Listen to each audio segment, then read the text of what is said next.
Kuna mtumishi mwingine wa kule, sijui ni wa Afrika Kusini au ni wa Nigeria, anaitwa Pastor Chris Oyakhilome.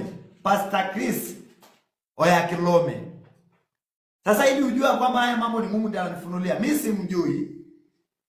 Lakini letewa huyo mtu wa Mungu mzuri na ishara, miujiza. Bwana akaniambia, unataka kujua kwa habari ya nyota? Nikamwambia ndio. Ananiambia nyota ya huyo Pastor Chris ni nyota, ni roho ya mtu ambaye anaitwa Morris Cerullo, ambaye naye ni hayati. Morris Cerullo. Na huyo Morris Cerullo ni mzungu.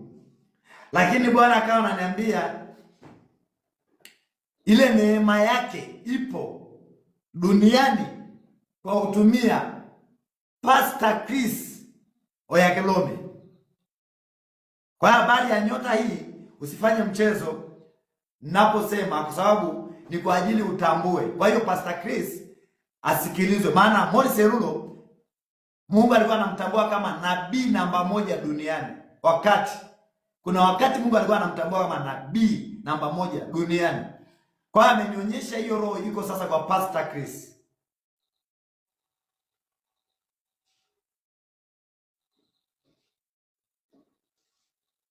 Iko kwa Pastor Chris. Kwa akanionyesha ule mnyororo ile roho inaenda iko mpaka kwa Hubert Angel. Prophet Hubert Angel. Ni ile neema. Kwa hiyo wale watumishi watainuka sana, watasikilizwa sana. Pastor Chris atasikilizwa sana duniani. Hubert Angel atasikilizwa sana duniani kwa sababu kuna neema ambayo inatumika, ni kama roho ya Elia juu ya Elisha. Ni kama roho ya Elia juu ya Elisha. Ndio iko namna hiyo.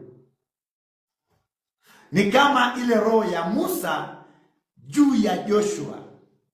Ndivyo ilivyo kwa roho ya Morris Cerullo kwa Pastor Chris, alafu inaenda mpaka kwa Hubert Angel kupitia Pastor Chris.